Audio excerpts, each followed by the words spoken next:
Nama akkam nagaa jirtu Yoobsaan Abbabeetii fi Yoobsaan arguu YouTube channel like, share, subscribe gochuun akkuma yeroo kaanii barnoota sirna gadaa kutaa ja'affaa boqonnaa torbaffaa barannoo torbaffaa kan waliin ilaallu ta'a jechuudha. Barannoon torbaffaa kutaan boqonnaan torbaffaan egaa jarmiyaalee waaqeffannaa kan jedhudha. Mata duree boqonnaa ja'affaa keessatti waaqeffannaa kan jiru ilaalle har'a immoo jarmiyaalee isaati jechuudha. Jarmiyaalee waaqeffannaa jechuun maal jechuudha isa jedhudha. Egaa warreen isinitti tole yoo jiraate like, share, subscribe gochuu hin dagatinaa. Hiriyoota keessaniif illee qooduu hin dagatinaa isin jedha. Egaa jarmiyaalee waaqeffannaa jechuun qaamolee olaanoo amantii kana keessatti shoora olaanaa taphatan jechuudha. Kunis immoo seera uumaa fi uumamaa akka hin cabne, hin dabne, uummata duratti ba'anii kan qajeelchan jarmiyaalee waaqeffannaa jedhama. Jarmiyaalee waaqeffannaa adda addaa of keessatti kan qabaatan keessaa kanneen akka qaalluu, ayyaantuu fi raagni isaan tokko jechuudha. Maal keessatti? Jarmiyaalee waaqeffannaa keessatti jechuudha. Inni jalqabaa qaalluu. Qaalluu jechuun maal jechuudha? Haalota adda addaatiin egaa sirnoota kana keessatti qaalluu kan jedhu namoonni haala adda addaatiin itti fayyadamaa tureera. Sabni uummanni kushii bara duriidhaa kaasee yookiin jaarraa 16ffaa dura osoo sirni gita bittaa adda addaa dhufee sirna kana hin cabsiin yookiin immoo uummata kana hin cabsiin qaalluu kan jedhutti kan inni bulaa ture yookiin immoo kan inni qajeelfamaa ture jechuudha. Qaalluu kan jettu kun waa lama qabdi. Tokkoffaa qaalluu kan jettu kuni qaalluu fi qaallichaa kan jettu jirti. Qaalluu fi qaallichaa kan jettutu qaalluu fi qaallichaa kan jedhudha. Garaagarummaa isaa yeroo biraa kanan itti deebi'u ta'a. Ammaaf garuu qaalluu kan jedhu kanan irratti dubbanna jechuudha. Inni qaallichaa jedhu kun jaarraa 16ffaa 17ffaa booddee kan gara uummata kanaatti galedha. Durumaa kaasee garuu qaalluun kan jirudha. Qaalluu jechuun egaa nama hataasa waaqaa qabu jedhameetu kan inni beekamu yookiin immoo kan inni kabajamu jechuudha. Qaalluun beekumsa heeraaf seera kan qabu akkasuma nama naamusa olaanaa qabuu fi akka waaqaa kan safeeffatudha yookiin immoo kan kabajudha. Akkan waaqa kan jedhu akeekawwan waaqayyoo kan safeeffatu kan kabaju jechuudha. Qaalluun uummata Oromoo biratti egaa bakka guddaadha qabaata. Inni kunis immoo dhugaan kan waaqaati. Dhugaan ilmoo waaqaa ta'ee Oromoo waan amanuuf namni dhugaa waaqaa baatu immoo qaalluu jedhama yookiin dhugaa waaqaa kabajee nama kabachiisu jechuudha. Qaalluu jechuun haaluma kanaan egaa qaalluun nama dhugaa baatu, nama dhugaa amanamaa dhugaadhaaf amanamaa ta'e nama cubbuu akka namni akka cubbuu hin hojjenne kan tissu yookiin kan gorsu, kan barsiisu, kan sirreessu qaalluu jedhama jechuudha. Maal keessatti? Jarmiyaalee waaqeffannaa keessatti jechuudha. Kanaaf egaa nama dhugaa baatu jedhamee kan beekamuu fi yoo namni cubbuu akka hin raawwanne akeeka yookiin kan akeekkachiisu kan cubbuu raawwate immoo akka gara dhugaatti deebi'u kan qajeelchu jechuudha. Qaalluun Oromoo kan jalqabaa ruufaan. Ruufaan yookiin ruufa kan jedhamu kan mataatti maratamu yookiin gaafa irreechaa yookiin gaafa jilli adda addaa gaggeeffamu dargaggoo fi jaarsoleen kan mataatti maratan yookiin ruufa jedhama. Kan wanni maratan sun egaa abbootiin gadaa yookiin rufaa bifa maalidhaa? Bifa gosoota kanaa kan qabu mataatti maratu jechuudha. Isaanis immoo maal maalidhaa? Tokkoffaa diimaadha. Diimaa, keelloo, adii, gurraachaa fi cuquliisa mataatti maratu jechuudha. Maal? Rufa kan jedhamu jechuudha. Yookiin immoo waan akka fooxaa fakkaattee akka alaabaa adda addaatiin kan maramte kan mataatti hidhatanii jechuudha. Suni eenyutu hidhataa? Nama dhugaa dubbatu yookiin qaalluutu kan ittiin beekamu ta'etu kan inni kabajamudha jechuudha. Akkasumallee qaallummaan kennaa uumaatti malee waan guyyaa keessa argamu miti jechuudha. Qaalluu fi qaallichaan garaagarummaa isaa asirratti. Qaallichaa jechuun kan yeroo keessa kan gara namaatti dhufu yookiin hafuura hamaatiin gara namaatti yeroo dhufu yeroo ta'u, qaalluun garuu kennaa waaqayyoo uumamaatiin kan namaaf kennamu yookiin kan yeroo keessa yookiin adeemsa keessa namatti dhufee namatti galee raajuu jalqaban yookiin immoo waa himuu jalqaban sana miti jechuudha. Kanaaf adeemsa mataasaa danda'e kan qabaatu kanaafidha jechuudha. Kanaaf egaa qaalluun gahee adda addaa immoo ni qabaata. Akka fakkeenyaatti sirna gadaa eebbaan banuu keessatti eenyu jalqaba banachuudha? Qaalluutu banaa jechuudha. Namicha abbaa qaalluu ta'e sanatu dursee banasa kennaa sana qabutu jechuudha. Kennaa eebbaa, kennaa kadhannaa, kennaa qumbii nama dibuu isa qabu sanatu jechuudha. Kanaaf egaa abbootiin gadaa kakuu fi eebba qumbii qaalluu irraati kan isaanii fudhatan jechuudha. Yeroo kana hayyoota isaanii hunda waliin ta'anii galma isaattidha. Galma karra qaalluu deemuutiin kan isaanii sirna kana raawwatan jechuudha. Qaamonni gadaa qumbii fudhatan immoo nyaataan yookiin dhugaa dubbatu jechuudha. Qumbii jechuun urgaa waan foolii qabu, waan namatti tolu, waan hawwataa ta'e jechuudha. Hin sobanii dhugaa dubbatu, murtii dharaa hin kennanii, akkasuma gosaa fi firaan hin murteessanii, loogummaan hojjetanii yookiin yakkan hojjetanii abbootiin gadaa miseensonni isaa yeroo qumbii fudhachuu deeman immoo maal godhu?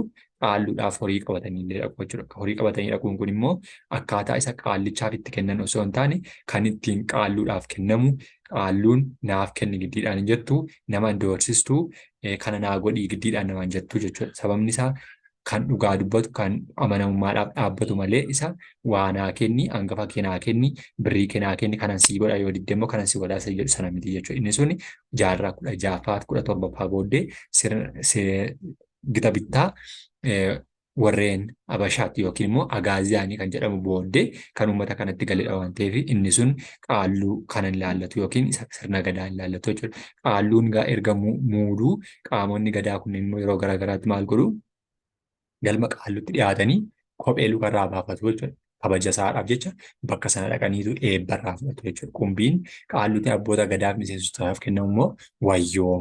Wayyooma jechuun immoo qulqulluu yookiin isa booruu hin qabne yookiin isa cubbuun keessa hin jirre, hamaan keessa hin jirre jedhaniitu beekamu jechuudha. Kunis immoo eebbi isaanii akka lafa hin buuneef wayyoomaaf gaaromii isaanii akka cimaa ta'uufi jechuudha. Gaarummaa akka isaan hojjetaniif wayyooma jechuun qulqulluu yookiin kan booruu hin qabne yookiin kan yakkan hojjenne keessatti hin argamne wayyooma jenneetu fudhannaa jechuudha.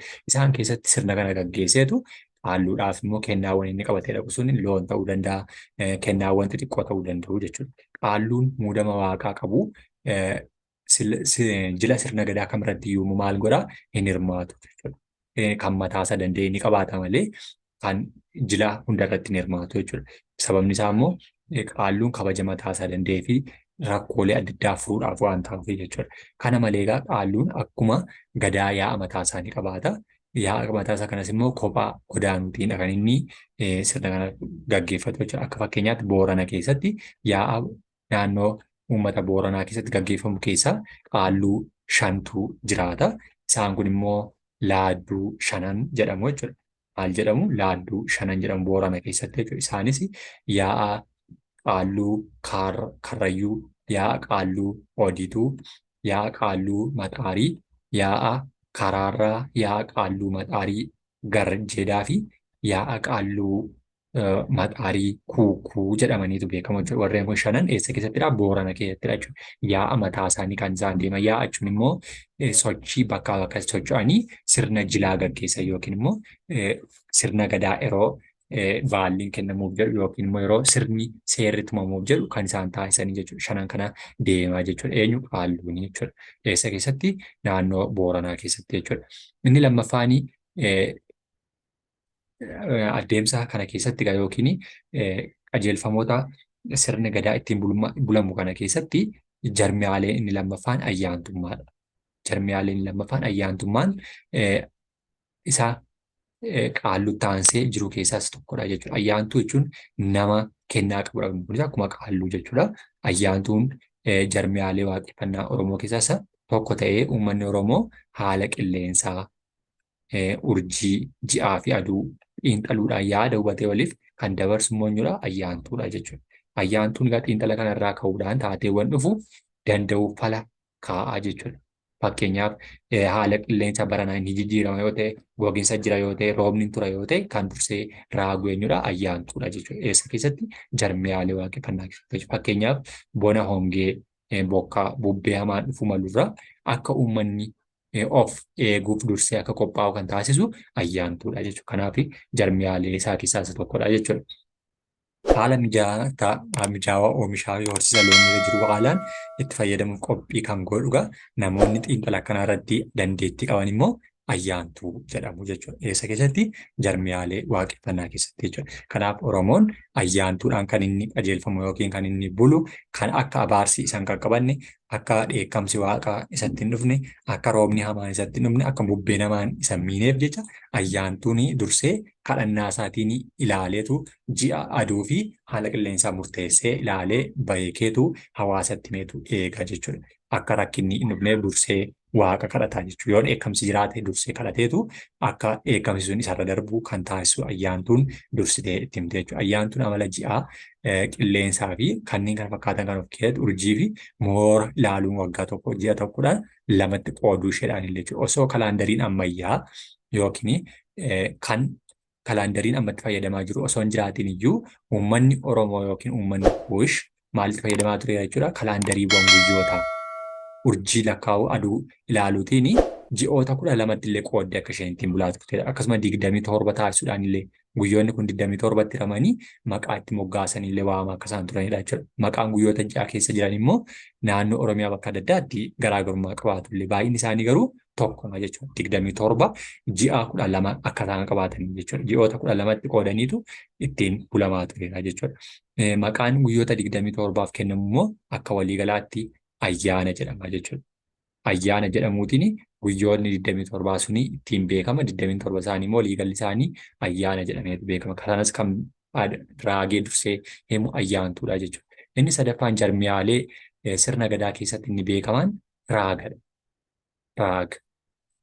Raaga jechuunis egaa namni tokko dursee kan raagu yookiin raajii wayii kan argee jarmiyaalee kana dursee akeekachiisu yookiin beeksisu jechuudha. Raaga jechuun taateewwan garaagaraa nama dhuunfaa naannoo hawaasaa fi hawaasa bal'aa irratti illee mul'achuu danda'u dursanii himudha jechuudha. Dheekkamsi yoo jiraate taateewwan nama dhuunfaadhaan dheekkamsi yoo dhufe naannoo keessatti dheekkamsi yoo dhufe sana dursee kan raagee himuu danda'u jechuudha.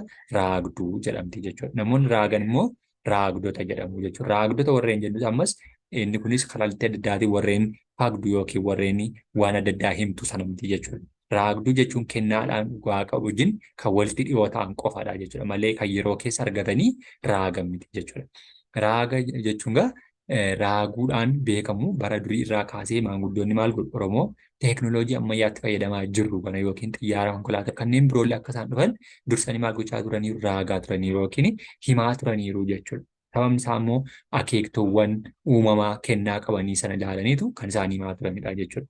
Muuxannoo hubannoo horatanii dhugaa waaqarraa miira argatanii maal godhu raaga dubbatu jechuudha. Kanarraa ka'uun Oromoon jaarsi hanga bulee raagaa jedhu. Jaarsi hanga bulee raagaa jechuun hanguma umuriin isaa dabalaa deeme wanta inni raagullee akkuma kana guddataa bal'achaa deemaa jechuudha. Kanaani raagduun immoo jarmiyaalee waaqeffannaa keessaa isa sadaffaati jechuudha. Inni kan biraan maanguddoonni raagan akkuma ayyaantuu aduu ji'a urjii fi moora yookiin immoo kan horii qalamtu keessaallee yeroo bahu ilaaluutiin wanta rakkoo dhufuuf jedhu yookiin hoora yookiin balaa hamaa dhufuuf jedhu ilaaluutiin kan isaanii himanii jechuudha. Kana himuutiin akka hawaasni balaa jalaa bahu kadhannaatti akka inni deebi'u akka inni rakkoo adda addaa keessaa bahullee dursanii maal gochaa turan raagaa turan jechuudha.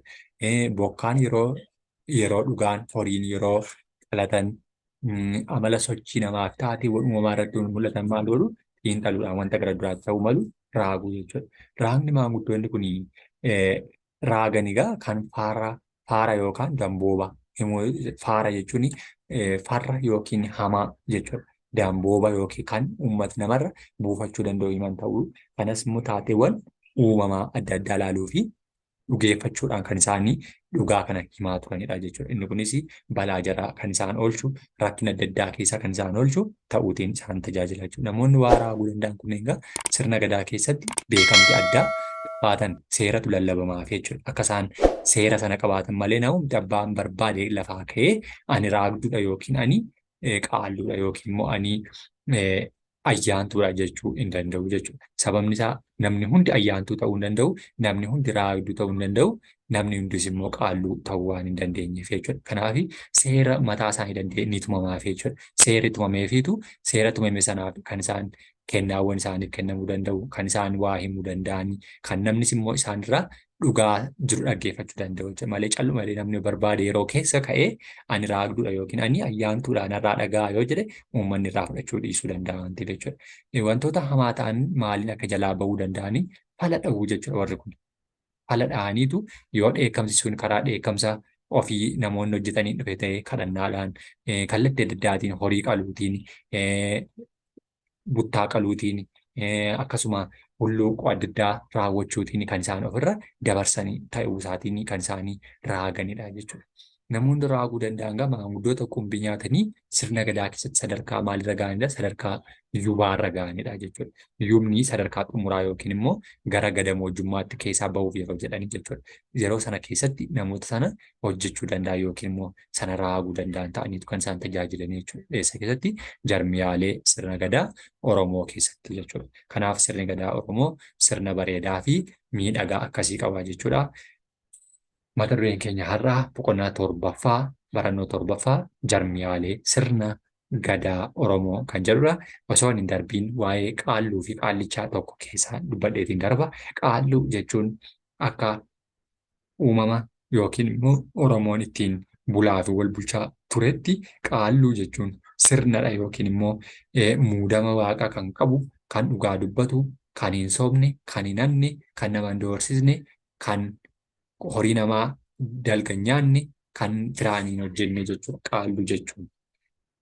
Inni qaallichaa jedhamu garuu isa hafuura hamaatiin hojjetu, isa dirqama hangafa mucaa kee naa kenni, horii kee hangafaa naa kenni, yoo diddina sin ajjeesaa isa jedhudha jechuudha. Qaallichaaf qaalluu garaagarummaa akkasii qabaatu jechuudha. Yoo isinitti tole laayik, sheer, sabskiraayib gochuu hin dagatinaa. Galatoomaa ulfaadhaa.